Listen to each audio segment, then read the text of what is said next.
இல்லற வாழ்வை தன்னுடைய சமூகத்திலே ஆரம்பித்திருக்கின்ற இந்த தம்பதியினரை நான் வாழ்த்துகிறேன். நீங்கள் கிறிஸ்துவுக்குள் எப்பொழுதும் சந்தோஷமாய் இருக்கிறீர்களாக என்று தன்னுடைய நாமத்தினாலே உங்களை வாழ்த்துகிறேன். அல்லேலூயா. வந்திருக்கிற உங்களுக்கும் ஆண்டவர் அருளுகிற சந்தோஷம் எப்பொழுதும் இருக்க நான் வாழ்த்துகிறேன். நல்ல அருமையான ஒரு மே மாதம் பொதுவாக வெயில் அதிகமாக இருக்கின்ற ஒரு காலம். சில நாட்களாக இந்த திருமணத்திற்காக ஆண்டவர் ஒரு நல்ல குளிர்ச்சியான ஒரு சூழலை ஏற்படுத்தி கொடுத்திருக்கிறார். புனேயிலிருந்து மாப்பிள்ளை வீட்டார் இங்கு வந்திருக்கிறார்கள். ஆகவே ஒரு நல்ல ஒரு குளிர்ச்சியான ஒரு சூழலை, எதுவில்லாத ஒரு கூட்டத்தை இந்த திருமண ஆராதனையிலே நான் பார்க்கிறேன். ஆகவே உங்கள் அத்தனை பேரும் அதிக நேரம் நான் காத்திருக்க விரும்பவில்லை. குளிர்ச்சியான சூழ்நிலையாக இருந்தாலும் நேற்ற தினத்திலே மணமகள் ரொம்ப வருத்தப்பட்டுட்டாங்கன்னா கண்டிப்பா ஐயா பிரசங்கம் பண்ண வேண்டும் என்று. ஆகவே நான் அல்ல, எனக்குள்ள இருக்கிற பரிசுத்த ஆவியானவர் உங்களோடு கூட பேசுவார். அல்லேலூயா. பொதுவாக திருமண ஆராதனையிலே அதிக நேரத்தை நான் எடுத்துக் கொள்வதில்லை. ஆனாலும் அப்போஸ்தலனாகிய பவுல் பிலிப்பியருக்கு எழுதின நிருபம் 4ஆம் அதிகாரம் 4வது வசனத்திலே சொல்கிறது போல, கர்த்தருக்குள் கிறிஸ்துவுக்குள் இயேசு கிறிஸ்துவுக்குள் எப்பொழுதும் சந்தோஷமாய் இருப்பதற்கு இந்த உலகத்திலே பல விதங்களிலே சந்தோஷத்தை அனுபவிப்பதற்கு முயற்சிக்கிறார்கள். ஆனால் வேதம் உங்களுக்கு சொல்லுகிற சந்தோஷம் அது கிறிஸ்துவுக்குள், கர்த்தருக்குள். நீங்கள் ஆராதிக்கிற உங்களை படைத்த, உங்களை இணைத்து ஆசீர்வதித்துக் கொண்டிருக்கிற உங்கள் ஆண்டவருக்குள் நீங்கள் சந்தோஷமாக இருங்கள் என்று கர்த்தருடைய நாமத்தினாலே நான் வாழ்த்துகிறேன். நான் இன்றைக்கு எதை பேசுவது என்று நான் யோசித்துக் கொண்டிருந்தேன். நேற்று அதற்குரிய செய்தியை நான் ஆயத்தப்படுத்தி ஆகிவிட்டேன். இன்றைக்குரிய தியான வசனம் எத்தனை பேர் இன்னைக்கு படிச்சுட்டு வந்தீங்கன்னு தெரியல. இந்த காரியம் கர்த்தரால் வந்தது. சரி, இன்றைக்கு தான் இப்படி இருக்கிறது சொன்ன சகோதரி கடந்த 2014ஆம் ஆண்டு நவம்பர் 21 அன்றைக்கு அவர்களுக்கு அந்த நாளினுடைய தியான வசனம் என்ன என்றால், ஞாபகம் இருக்குதா? எனக்கு ஞாபகம் இருக்கிறது, மனிதன் தனியா இருப்பது நல்லது. எத்தனை ஒரு பொருத்தமான வேத வசனங்கள் அந்த தியானத்திற்காக வந்திருக்கிறது என்று நானும் என்னுடைய துணைவியாரும் வரும் பொழுது, இந்த காரில் வரும் பொழுது இதை குறித்து நாங்கள் பேசிக்கொண்டு வந்தோம். அப்போ ஆண்டவர் இந்த குடும்பத்தை நேசிக்கிறார். நான் யோசித்து பார்த்தேன், இந்த மணவர்களுடைய தாத்தா, அப்பாவை அம்மாவை நான் சொல்லவில்லை, தாத்தா இந்த திருச்சபையோடு கூட மிகுந்த ஒரு குருத்தொழர்களாக இருந்திருக்கிறாங்க. இப்போ அவங்க சித்தப்பாமார்கள்லாம் என்ன ரொம்ப பாசமா இருப்பாங்க. அதுக்காக அவங்க அப்பா அம்மாவை நான் சொல்றேன்னு ரொம்ப பாசமா இருப்பாங்க. பல வெளியூர்களிலே வேலை செய்கிறபடினால் அவர்கள் மற்ற திருச்சபைகளுக்கு செல்ல வேண்டிய ஒரு சூழ்நிலை. ஆனால் இந்த பிள்ளைகள் இந்த சபை மீது அதிக நாட்டம் கொண்டவர்கள், ஊழியர்களை அதிகமாக நேசிக்கிற பிள்ளைகள். வந்திருக்கிற மருமகனும் அப்படிதான். அதை போன்று இப்பொழுது வந்திருக்கிற இந்த மருமகன் டார்வின் ஒரு நல்ல பக்திக்குரிய ஒரு குடும்பம். அவர்களும் நம்முடைய சபையை சார்ந்தவர்கள். அவை நான் மிகுந்த ஒரு சந்தோஷத்தோடு இந்த திருமண ஆராதனையை நான் கலந்து கொள்ளும் பொழுது மிகுந்த சந்தோஷத்தோடு இதை கலந்திருக்கிறேன். ஆகவே நானும் உங்களை வாழ்த்துகிறேன். நீங்கள் எப்பொழுதும் சந்தோஷமா இருக்க வேண்டும் என்று கர்த்தருடைய நாமத்தினாலே வாழ்த்துகிறேன். அப்படித்தான் நான் ஜெபித்து வந்திருக்கிறேன். உலகத்திலே சந்தோஷமாக இருக்க வேண்டுமானால் நினைச்சதெல்லாம் கிடைச்சாதான் சந்தோஷமா இருக்க முடியும்.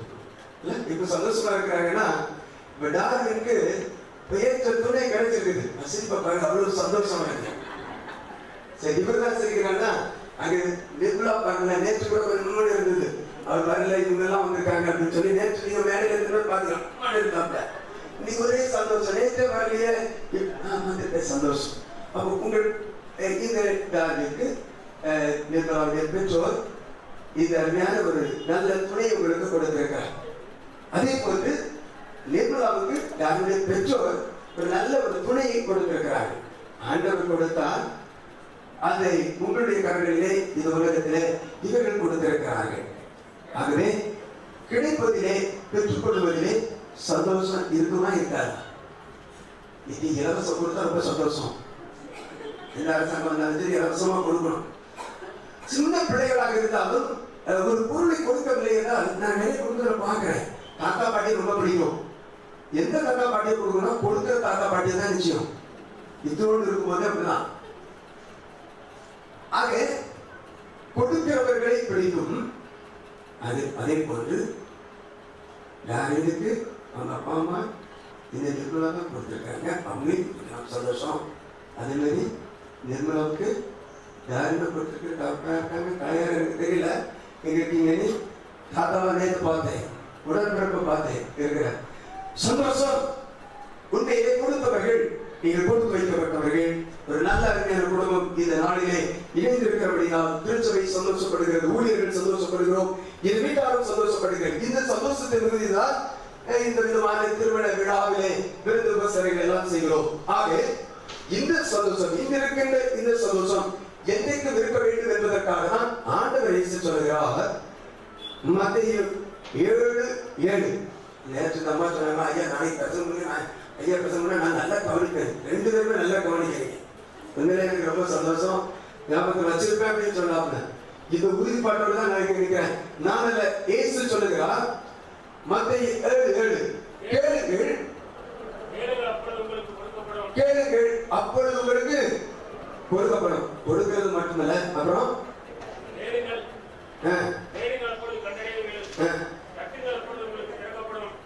என்று ஆண்டவர் சொல்லுகிறார். அப்ப ஆண்டவர் உங்களுக்கு கொடுப்பதில்லை. இதை யோவான் எழுதும் பொழுது 16ஆம் அதிகாரத்தில் 24வது வசனத்தில் கேளுங்கள் அப்பொழுது உங்கள் சந்தோஷம் நிறைவாய் இருக்கும்படிக்கு. மற்ற 7 நமக்கு எல்லாம் தெரியும். இதுல இன்னொரு அழுத்தத்தை ஆண்டவர் இயேசு சொல்கிறார். உங்கள் சந்தோஷம் நிறைவாய் இருக்கும்படிக்கு. அப்ப சந்தோஷம் நிறைவான நம்ம என்ன கேட்கிறோமோ அது கேட்கிறதில்லை. நமக்கு சந்தோஷம் இருக்கக்கூடிய ஆசீர்வாதமான நன்மை பயக்கக்கூடிய நம்ம எல்லாத்தையும் தான் கேட்போமே. சின்ன பிள்ளைங்க எல்லாத்தையும் கேட்கும். எல்லாத்தையும் வாங்கி கொடுத்துருவோமா? உதாரணத்துக்கு ஒரு ஐஸ் வாங்கி கொடுக்கணும்னா நேர காலத்தை பார்ப்போம். என்ன நேர காலத்தை பார்ப்போம்? மற்றவங்க பார்க்கிற நேர காலம் அல்ல. அந்த சூழ்நிலை இயற்கை மாற்றத்தை பார்த்து இதை கொடுத்தா இது ஒத்துக்குமா ஒத்துக்காதா என்பதை பார்த்து அந்த சைவம் ஒத்துக்கொள்ளக்கூடிய நலமானதை கொடுப்போம். அப்ப அந்த பிள்ளை சந்தோஷப்படும். நாம அதே போது நீங்கள் ஆராதிக்கிற உங்கள் ஆண்டவரிடத்தில் நீங்கள் கேட்பீர்கள். உங்கள் சந்தோஷம் நிறைவாய் பூரணமாய் முழுவதுமாய் இருக்கக்கூடிய அளவுக்கு அது இன்னைக்கு பெற்றுக்கு.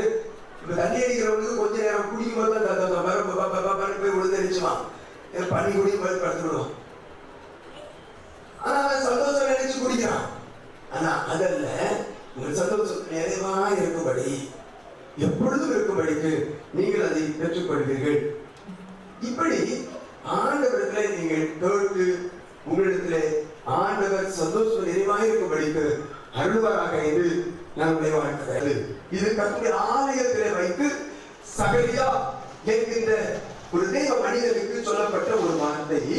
உன் வேண்டுதல் கேட்கப்படுது. ஆலயத்தில் வந்து விண்ணப்பம் பண்ணுகிறான். என்ன விண்ணப்பம் என்றால் ஒரு குழந்தை வேண்டும் என்று அவன் நெடுங்காலமாக விண்ணப்பம் பண்ணுகிறான்.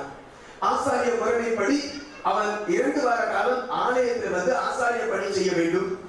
அப்படி ஆசாரிய பணி செய்ய வந்த இடத்திலே வேண்டுதல் செய்கிறான். அவனுக்கு சந்தோஷம் இல்லை, குழந்தைகளை அங்கே சந்தோஷம் இல்லை.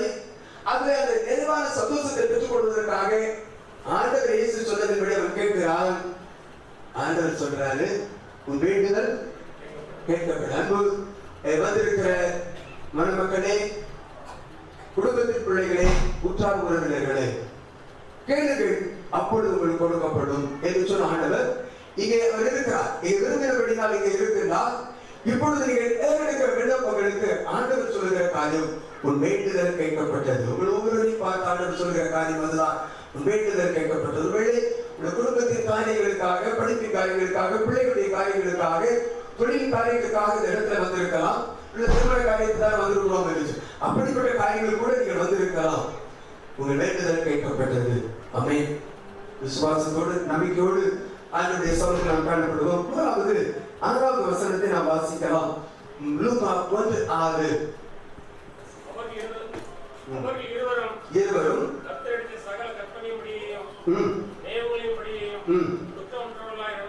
நல்ல கவனிங்க. இந்த தம்பதியர் எப்படி வாழ்ந்திருக்கிறார்கள்? அவர்கள் கற்பனைகளின்படி நியமங்களின்படி வாழ்ந்தவர்கள். நாம் நம்முடைய இன்றைய நிலையிலே சொல்லுவோமானால்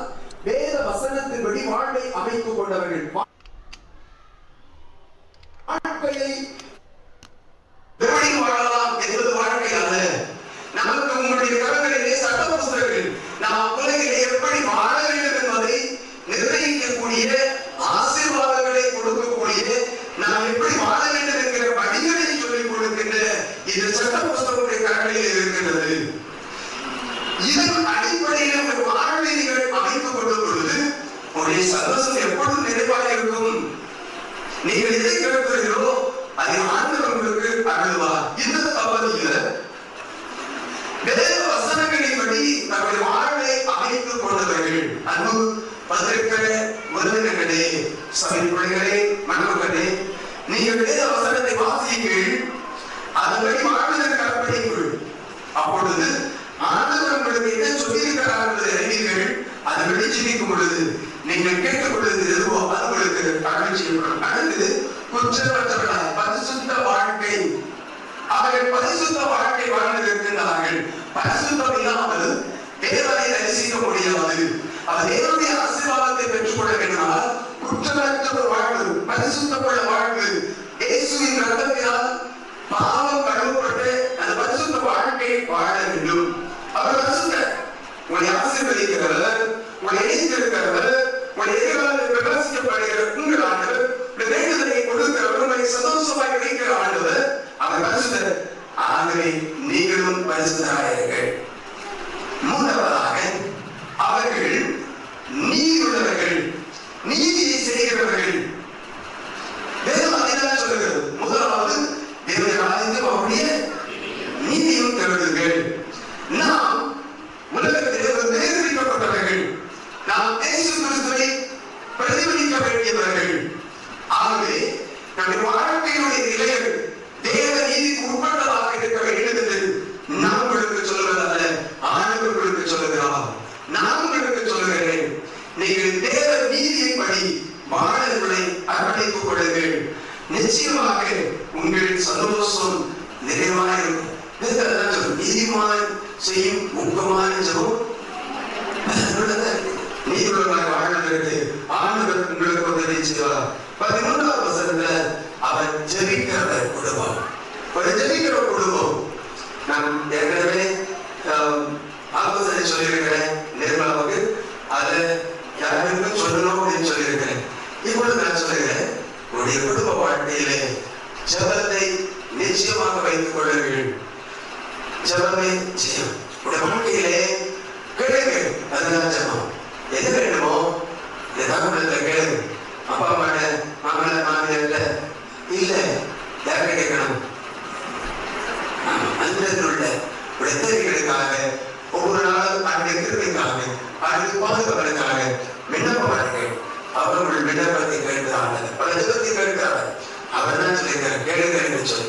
ஆகவே இன்றும் ஆரம்பிக்கக்கூடிய இள வாழ்வில் இப்பொழுது இருக்கிற இந்த சந்தோஷம் உலகத்தின் முடிவு வரைக்கும் உயிரோடு இருக்கும் நாளும் உங்களுக்கு சந்தோஷம் நிலைத்திருப்பதற்கு, எப்பொழுதும் கிறிஸ்துவுக்குள் சந்தோஷமாக இருப்பதற்கு, இந்த சிறையா குடும்பத்தின் போல வேத வசனத்தின்படி நீங்கள் பரிசுத்தமாய் நீதிபதிகளாக ஜெபிக்கிற குடும்பமாக உங்கள் குடும்பத்தை நீங்கள் அமைத்துக் கொள்ளுங்கள்.